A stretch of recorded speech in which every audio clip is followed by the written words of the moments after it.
Do you want to know why the narcissist will never forget you? I'm going to explain it to you in this video, and I'm also going to give you ways to get the narcissist to actually forget you.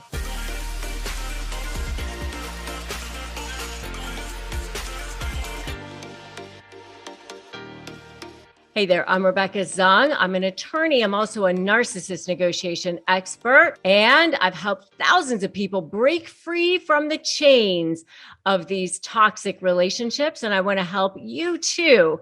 So make sure that you subscribe to this channel and hit that notification bell. Okay, so why won't the narcissist ever forget you? So the narcissist doesn't forget you because the narcissist was probably getting some massive amount of supply from you. What does that mean? That means that they were getting something that feeds their ego. So a narcissist is a person who has no internal sense of value. So that means that they're kind of like desperate people, desperate for survival, desperate for air almost, like they are starving. Picture a person who's like starving, gasping for breath. It's like scarcity to the utmost extreme. They have no inner sense of value. So it's like they have this black hole inside of them all the time. And so they're trying to feed this inner beast all the time. And so because of that, they can't feel you. They can't feel anything about you. And they want you to fill this black hole, and you might want to fill it too. And so you're over there trying to fill this thing, but they can't receive. And so you're left feeling depleted, and they're still starving. And it's like that all the time, but yet they can't be fixed. And so it's this horrible, horrible cycle of viciousness. But you were probably giving them something like the short-term fix. And you probably were giving them some really, really good source of this supply, this narcissistic supply.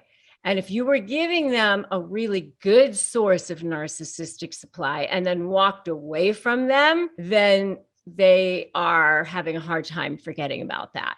So that's probably one thing. And that fuel, that narcissistic supply fuel, is like their food, their lifeblood, their oxygen.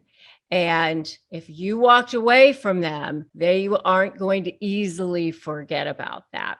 All right, so that's number one. Number two, if you were a main source of supply, even if they, by the way, cut you off and then decided they wanted you back, and then you said no, that's kind of the same thing. Like they went back and kind of hoovered you, like, oh, I decided I want you back now, and then you said no, then that's the same thing. Especially if you were a main source of supply, like you were giving them something really good, like adulation or, good sex or money or power, a sense of power. Those are all really, really good main sources of supply for them.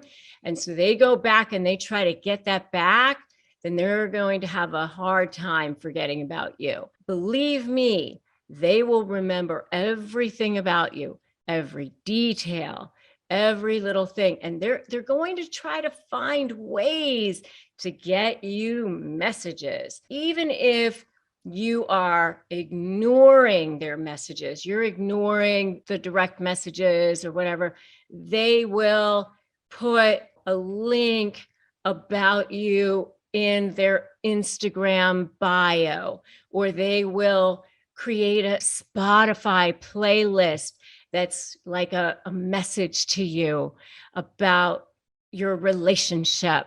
They'll figure out a way to let you know that they are thinking about you.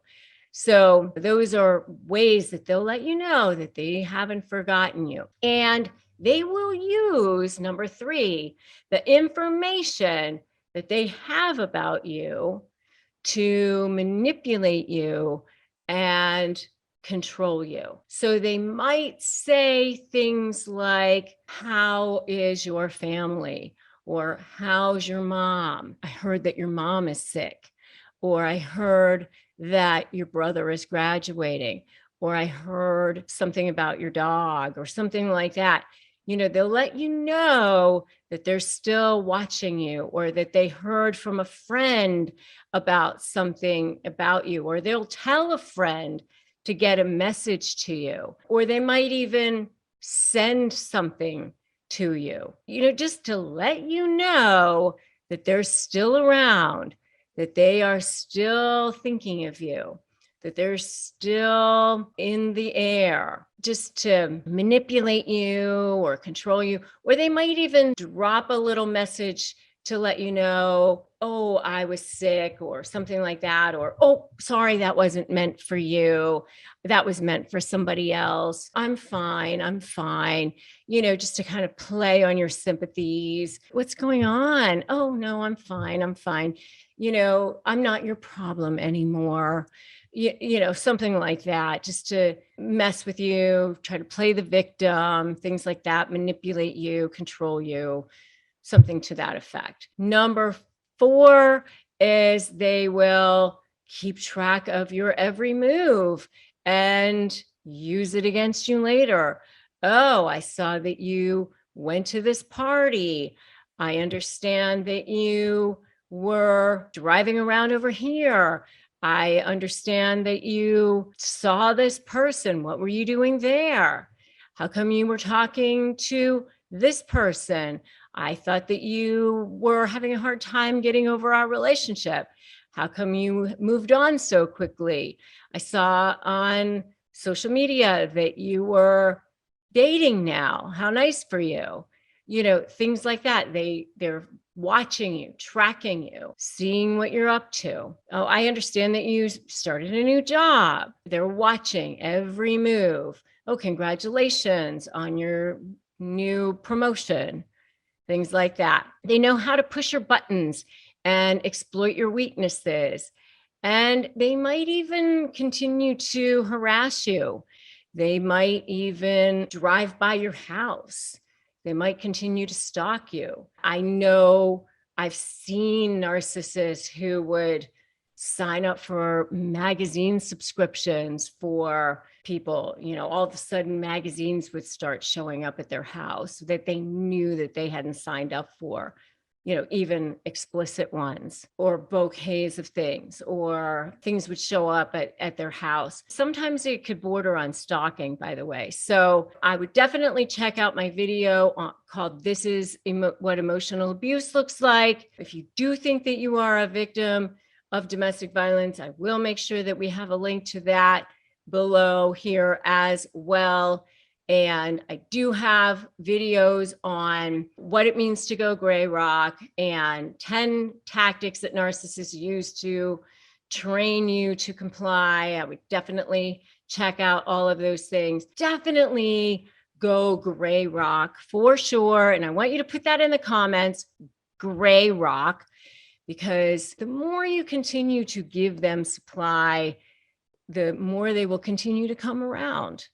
Just go gray rock, which means, you're like a gray rock, not giving them supply. That is what I want to tell you. The more you can cut off supply to them, the more they will stop coming around, the less you will see of them. Because as long as they are getting supply from you, they will keep coming around. It's really that easy. They are literally that simple as far as being that much of a single-minded cellular beings. So just go gray rock, put that in the comments right now to remind yourself that that's what you need to do, because if they are not getting any supply from you, then they will have to go get it from somewhere else. That is what they feed on. That is their food. That is their fuel. That is their lifeblood. That is their oxygen. So if they're not going to get it from you, then that is how they will end up forgetting you. And if they haven't forgotten you, it is because somehow they're still getting some kind of supply from you. Okay. So if you are getting ready to negotiate with a narcissist, grab my free Crush My Negotiation prep worksheet, winmynegotiation.com. If you haven't subscribed to this channel yet, I encourage you to do that. Subscribe, hit that notification bell. And if you need additional support, please join my free Facebook group, Narcissist Negotiators with Rebecca Zung. And I want to make sure that everybody always knows, don't give in to narcissists. They only win if you give in. And remember, today's a great day to start negotiating your best life. And I will see all of you in the next video.